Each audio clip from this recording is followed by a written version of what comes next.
Gervonta Davis looks unstoppable as he prepares to unleash absolute dominance in the ring. With every brutal punch in his training footage, he's sending a clear message to Lamont Roach that he is fully determined to take him apart on March 1st. Gervonta "Tank" Davis is stepping into the ring with full confidence, making it clear that he's aiming for nothing less than a dominant finish. He expressed that if he manages to position Lamont where he wants him, the fight will be over instantly. He's gonna sleep for sure.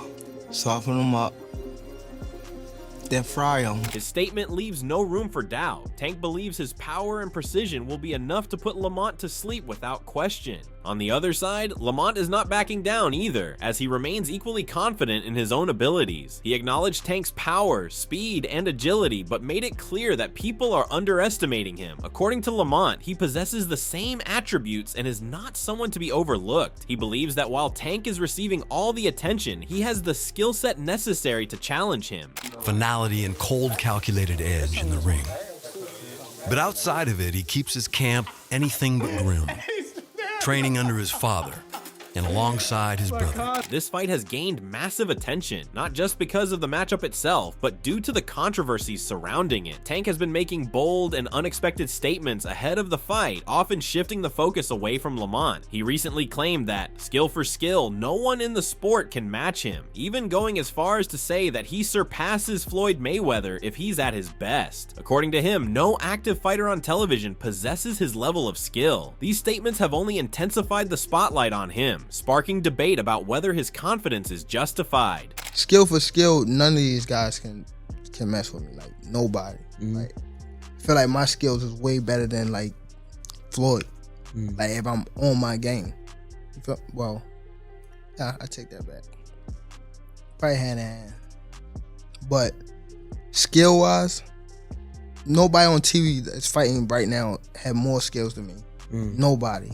Like, talking about top to bottom list of fighters that's fighting on TV. Not everyone is impressed with Tank's career choices, especially Terence Crawford, who has openly criticized his approach to selecting opponents. Crawford stated that Tank would never move up to 154 pounds unless he could carefully choose his opponent. He suggested that while Davis has moved up in weight before, he has always ensured that the matchups are in his favor. In Crawford's view, Tank avoids real challenges at higher weight classes, making it clear that he doubts Davis would take risks outside his comfort zone. He would never even think about hesitating to come up to 154. What about 47 though? Yes, if he get to pick his opponent. If Tank get to pick his opponent, he would do it. But Tank would never come from 35 to 54. Crawford's criticism doesn't stop there. He has also made it clear that his dislike for Tank goes beyond boxing. He expressed a strong personal disapproval of Davis, calling him arrogant and accusing him of using his status as a shield. According to Crawford, Tank relies on security and his public image to act in a certain way, but in a different setting, he wouldn't carry himself the same way. I just really don't like that dude. Why though? Cause I just don't like him. Like, I really don't like him. I don't like. Just not your cup of tea. That's just not your. Yeah, I don't like nothing about him.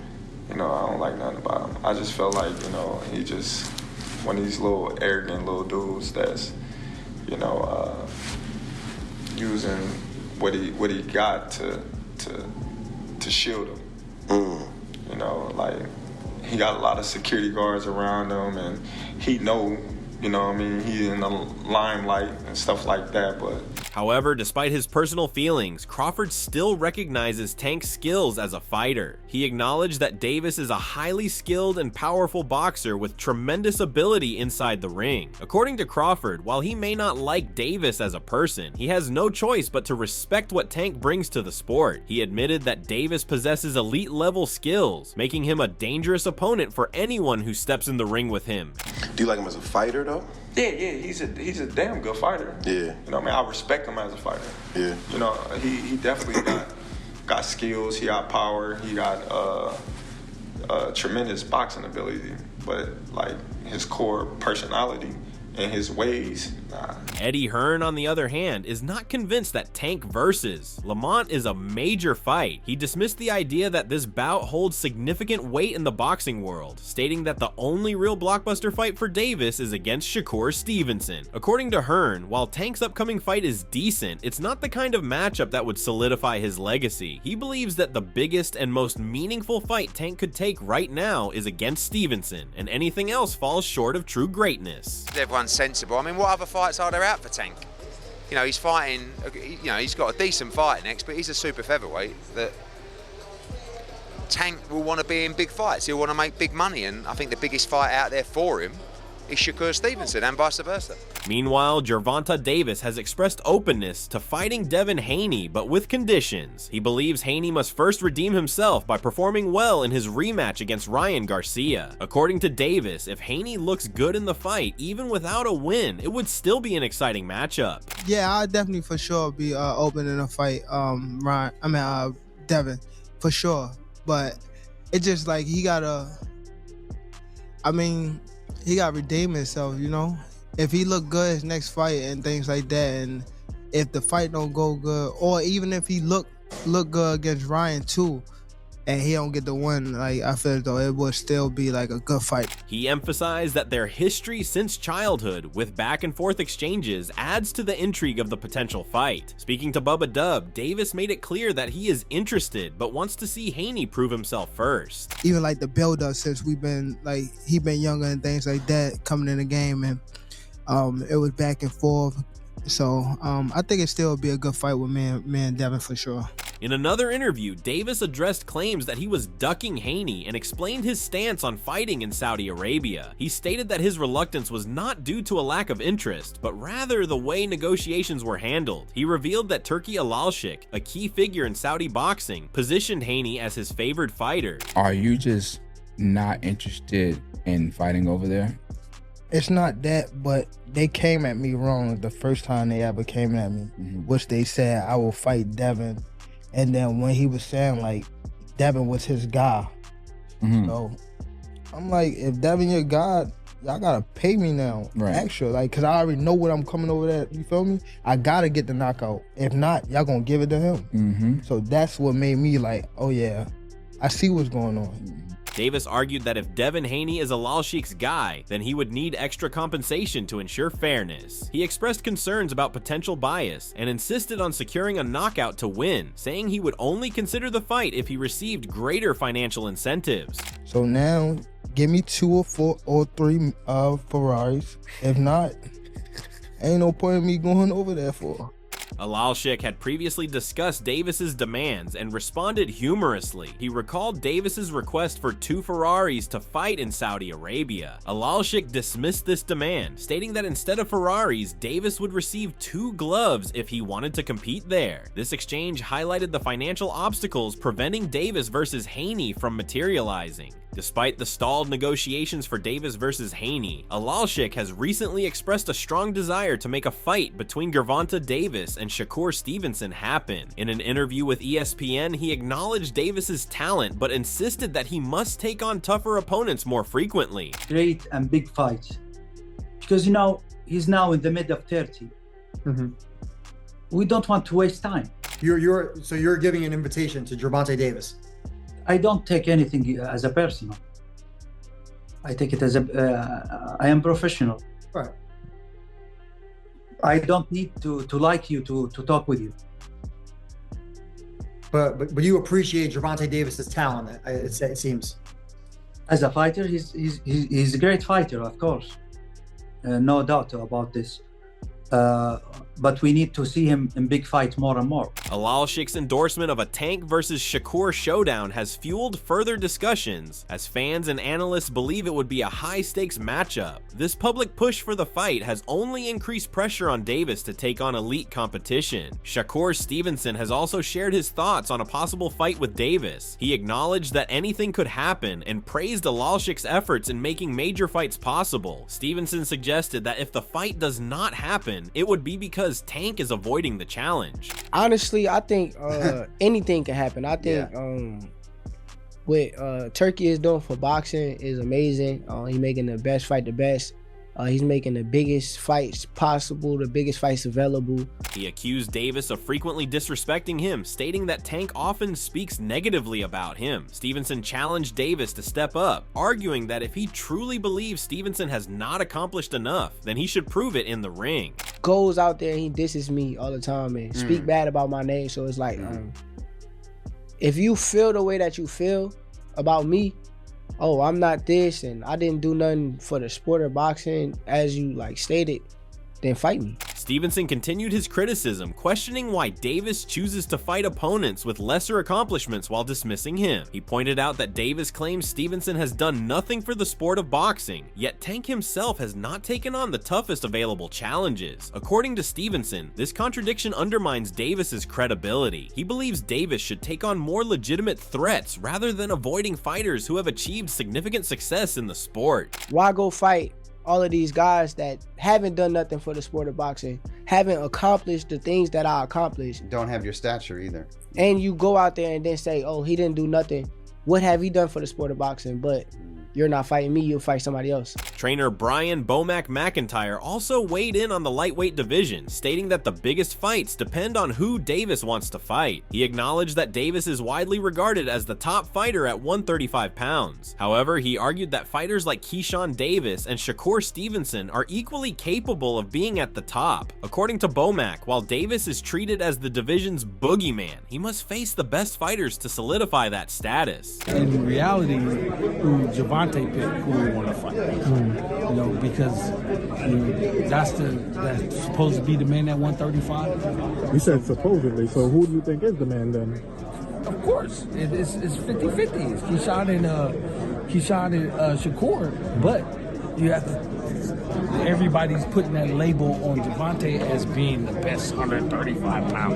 Everybody needs to fight him like he's the boogeyman of the division. Bomac further emphasized that both Stevenson and Keyshawn have reached this level through hard work. He pointed out that Stevenson has moved up 3 weight divisions, while Keyshawn is still establishing himself after turning professional in 2021. He insisted that both fighters have the necessary talent and hunger to challenge Davis. While he acknowledged Davis's abilities, he firmly believes Stevenson and Keyshawn are just as dangerous due to their skills and determination. Like he's the boogeyman of the division. Shakur moved up 3 weight divisions.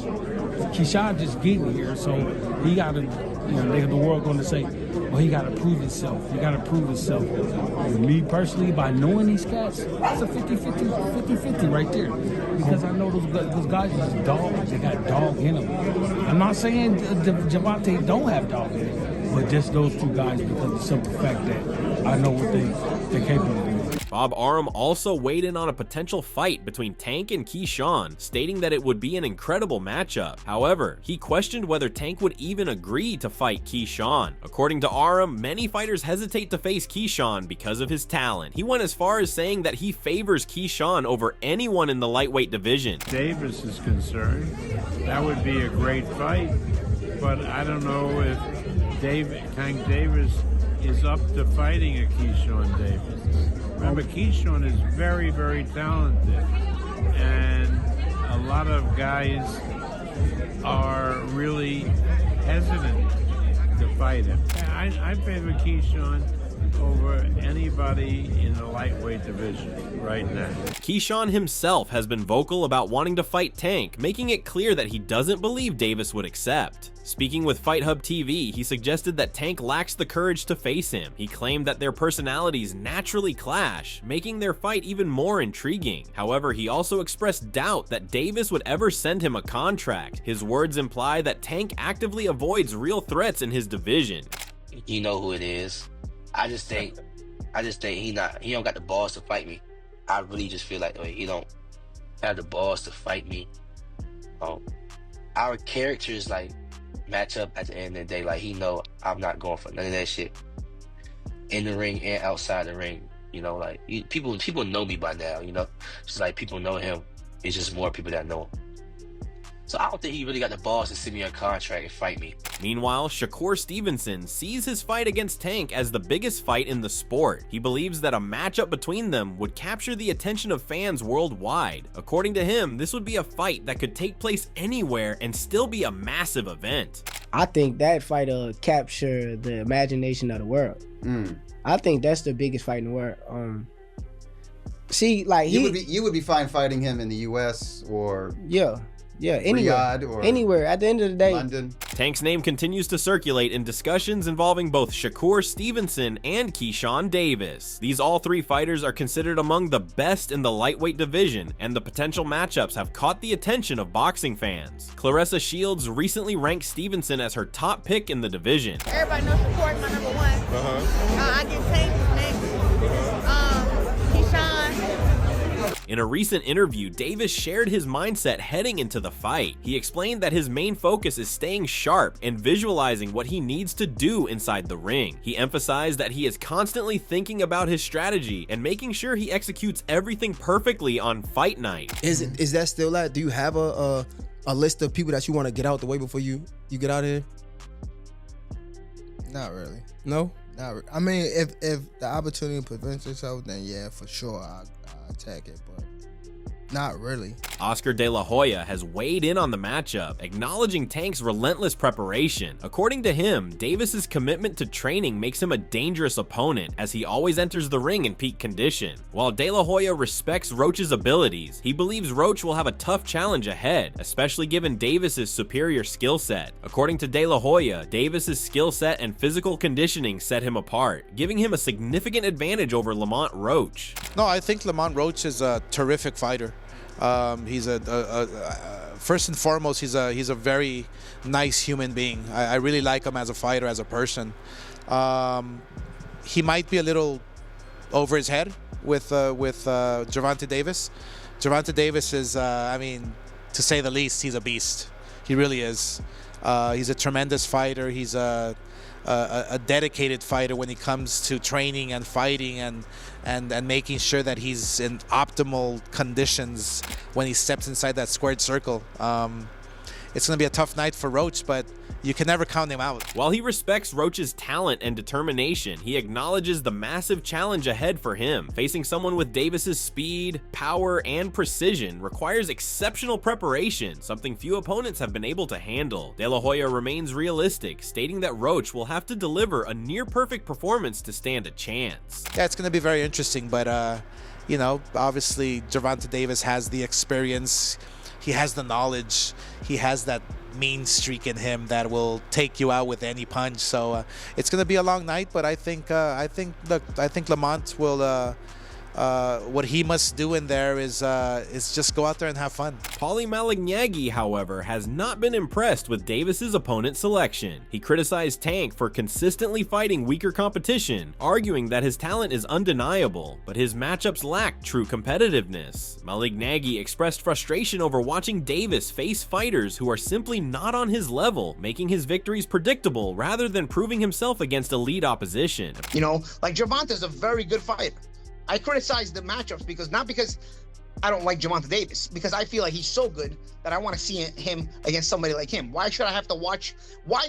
If I know that a python is a dangerous animal, and I got to see a python take on an alligator, I'll say, okay, but why do I got to watch a python taking on a turkey or a rooster or a chicken? Why do I got to watch that? Bernard Hopkins also predicted Davis, stating that Tank is a problem for anyone he faces. He pointed out that the pressure is on Roach to prove himself, particularly as he moves up in weight for this fight. Hopkins noted that the WBA made a special exemption for the bout, but despite Roach's confidence, he will need to be in the best shape of his career to compete with Davis. Listen, Tank Davis is not the guy to beat in boxing as a superstar. As they say, the face of boxing, and then they said others might be the face of boxing. But Tank Davis, to me, it's going to get anybody problems. It's the burden is on Roach or anybody else. In this case, it's Roach. The burden is on him based on Tank's achievements and what he have done. While the majority of fans and analysts predict a dominant win for Davis, Lamont Roach remains unfazed by the doubters. "I don't care about what people have to say," Roach said in a self-recorded video. "I don't care about who's doubting me. If I cared, I wouldn't be here." His words reflect unwavering confidence, proving that he is not stepping into the ring as an underdog who accepts defeat. The world will be watching closely as Gervonta Davis steps into the ring. Whether it's another dominant performance or an unexpected upset, this fight is set to shake up the lightweight division. With so much at stake, all eyes are on Tank to see if he can live up to his own expectations and continue his reign at the top. If you found this video informative, don't forget to like and subscribe to our channel. Do you think Lamont Roach has any chance of pulling off an upset, or is this fight going exactly as expected? And what about Tank's next opponent? Should he face Shakur Stevenson or Keyshawn Davis? Let us know your thoughts in the comments.